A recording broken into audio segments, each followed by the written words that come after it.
Welcome to Your Math Explained, where we make math simple and clear. My name is Julian, and today we'll look at two simple problems that revolve around patterning, algebra, and number sense.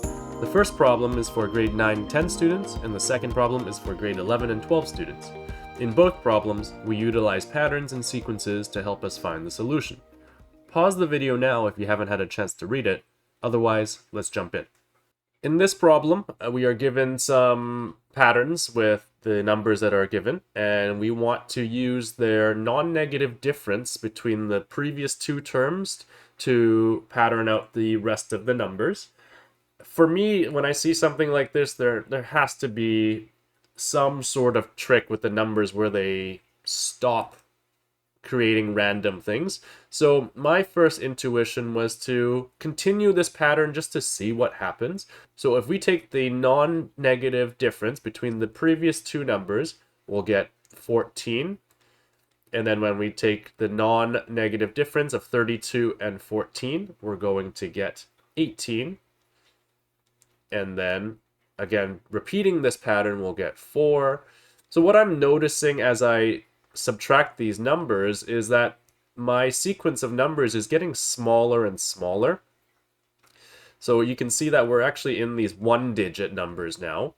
And when I continue this pattern, I actually see that we are now in a situation where we just get this repeating 220 over and over and over again, which is good because now that helps me generalize the rest of the numbers.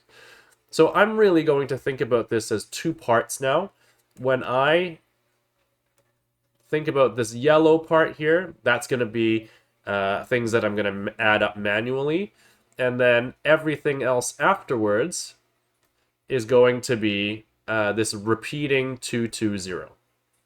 So let's see how many numbers we have in the yellow section. We've got 5, 10, 14 numbers from the yellow section, so 14 terms.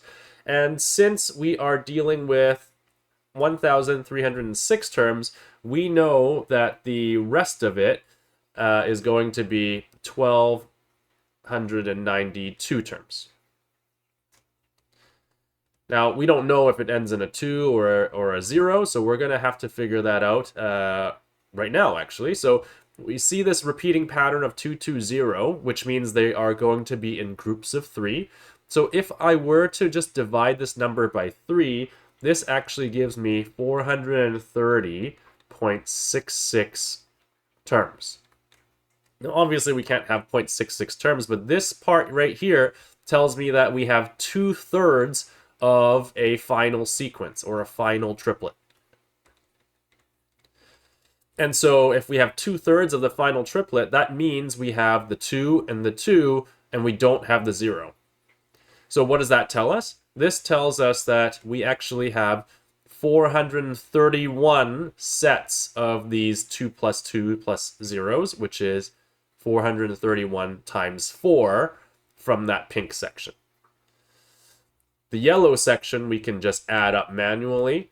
So when we add up the 14 terms, so adding the yellows plus the 431 times 4, this will give us a final sum of 2,026.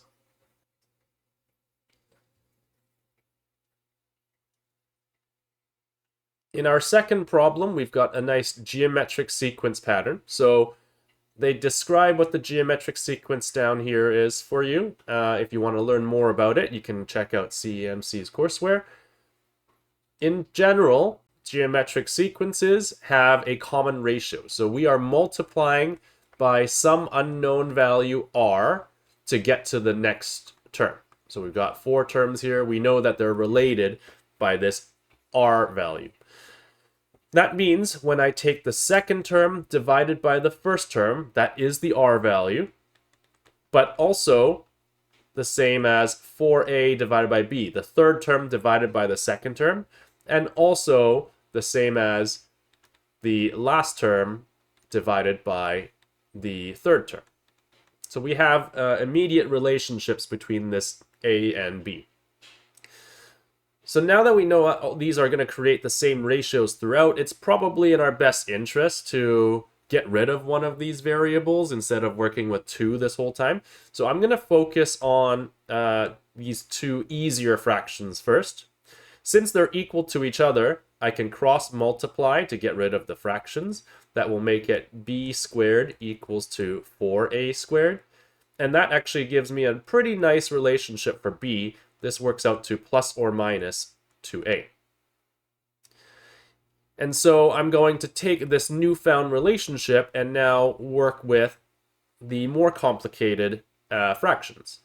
Except this time I'm going to sub in the b value, or the 2a, into the b value.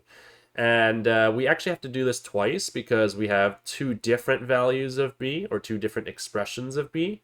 That's a plus or minus. So we're going to split this up into two parts. I'm going to call it part 1, where it's b equals to 2a. So in the event that b is equal to 2a, I've got 4a over 2a equals a minus 6 plus b. We don't want the b, and we want it to be 2a over 4a. And that's scenario number 1. And then scenario number 2 is when b is equal to negative 2a. So doing the same thing, we'll get 4a over negative 2a equals a minus 6 minus 2a over 4a. And this gets us into a nicer situation where we only have a's left. So we're going to, again, cross multiply and solve. So 4a times 4a would be 16a squared equals 2a. And then simplifying the top right here, that works out to 3a minus 6.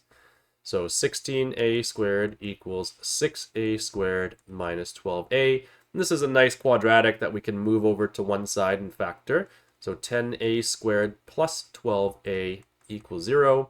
We'll take out our 2a, and we'll get 5a plus 6 left over. That means a is equal to negative 6 over 5. We ignore the 0 because we were told that a can't equal to 0.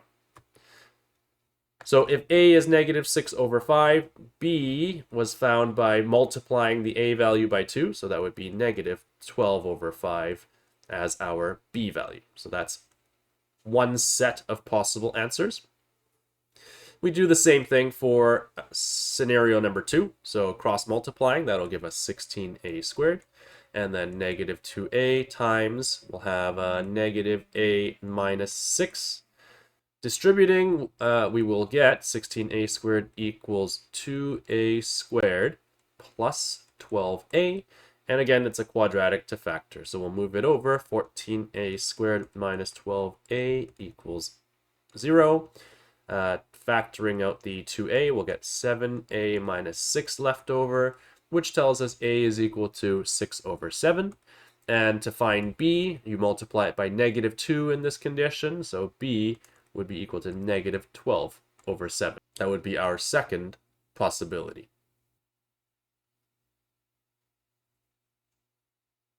That wraps up this week's problems. Check out the problems I've posted for next week's video. Try them on your own first and see how you'd approach them. And as always, if you found this helpful, don't forget to give this video a like and subscribe so you don't miss the next one. That's it for this video. If you found it helpful, remember to hit that like and subscribe. And if there's a topic you'd like us to cover, make sure to drop it in the comments.